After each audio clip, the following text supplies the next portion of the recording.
As a leader and as a member of parliament, I am very much concerned about the BBI process.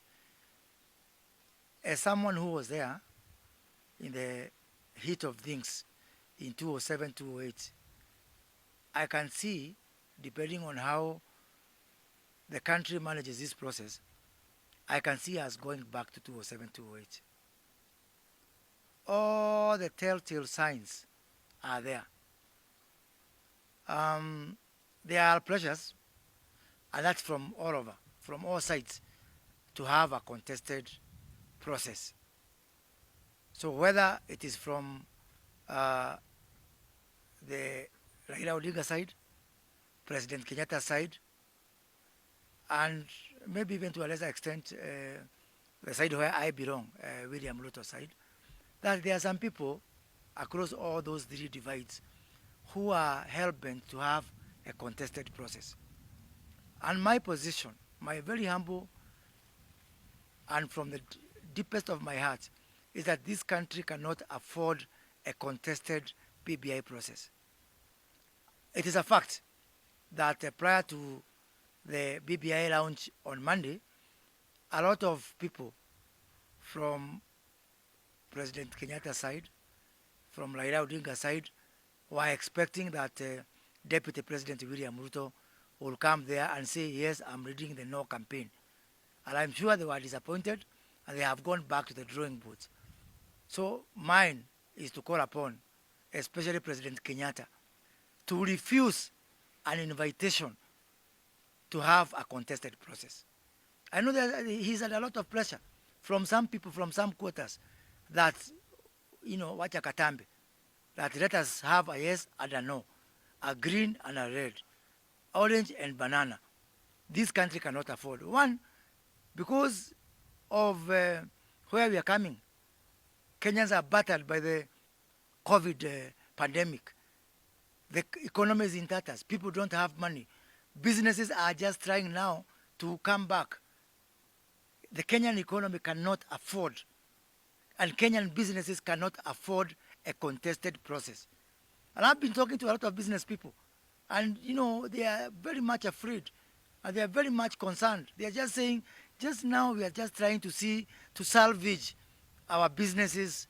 We are just record the people who we had laid off. Some of them are starting to come back to work. And then in the midst of all this, we have another, contested process we cannot afford. And I want to speak on behalf of people from the political class who are speaking in low tones. They can't come out openly, but they know there are machinations that let us have this political contest. So it behoves upon President Kenyatta. I do believe that President Kenyatta still means everything he says about this BBI. And when he says that he wants a process that is not contested, he actually means it. So I want to really send this message to him, because I know he means well for this country. Please refuse the invitation for a contested process. I understand that over the weekend that the President Kenyatta and Raila Odinga, they have convened a meeting in Naivasha to try to chart the way forward. And I'm asking them to please kindly, for the sake of your children, for the sake of this country, for the sake of people who believe in you, please cancel that meeting. Call off that meeting, because it's not going to be inclusive. And even if you say it is Jubilee and ODM or Uhuru side and Raila side, you know very well the people, a lot of people, millions of people who are supporters and followers of William Ruto, even if they are not in a political party, it is about time to recognize them as such. So that when we talk about all inclusive, they are also included. But to assume that they are all in Jubilee is actually to hide our heads in the sand like the proverbial ostrich.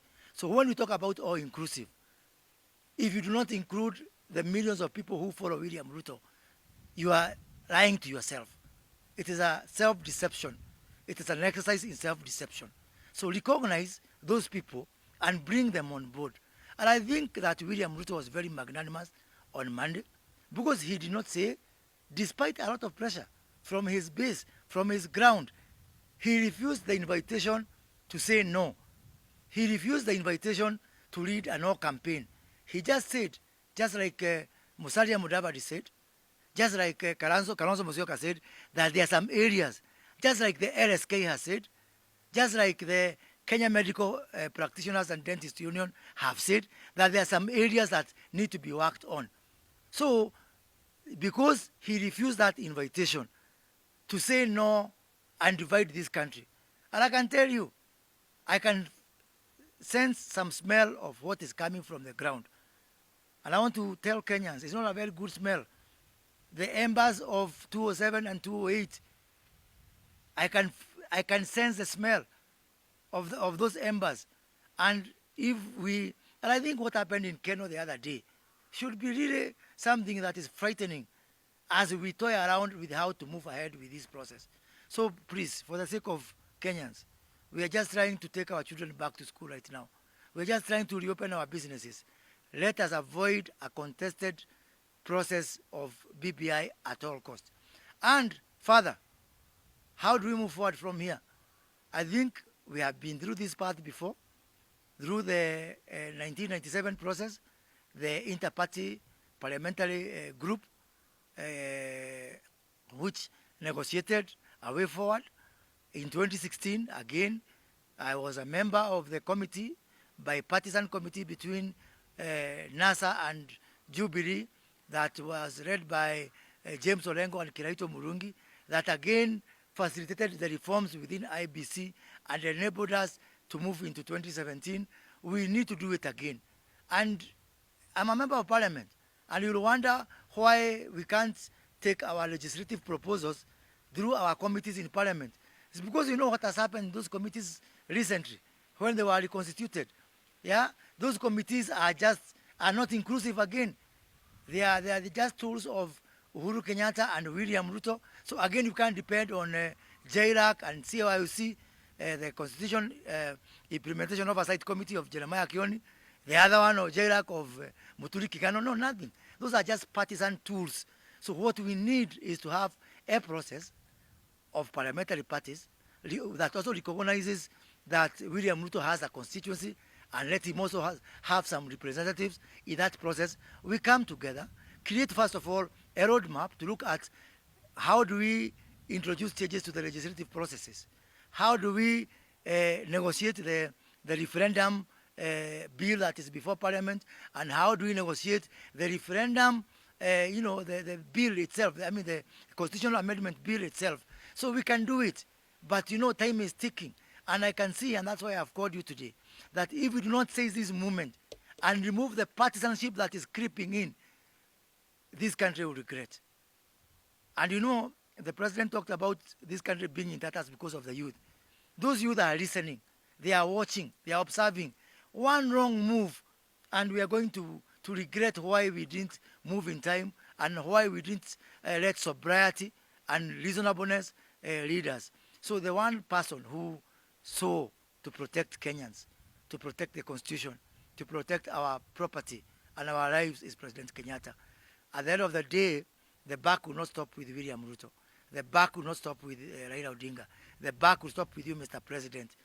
Let us have an all-inclusive process. Let us have inter-party parliamentary group sit down together the way we did in Naivasha, the way we did in Windsor, the way we did in 1997 IPPG, come together. The gap is not that wide. These are issues that you can be able to negotiate, and do not let civil strife to be part of your legacy. Let people coming together as a united country to look at the few issues. So then after that, we can have a very easy passage of the BBI through an uncontested and very short process. So that going forward after we pass it, people are free to start politicking and doing whatever you want, because you cannot legislate against politicking. You cannot legislate against ambitions.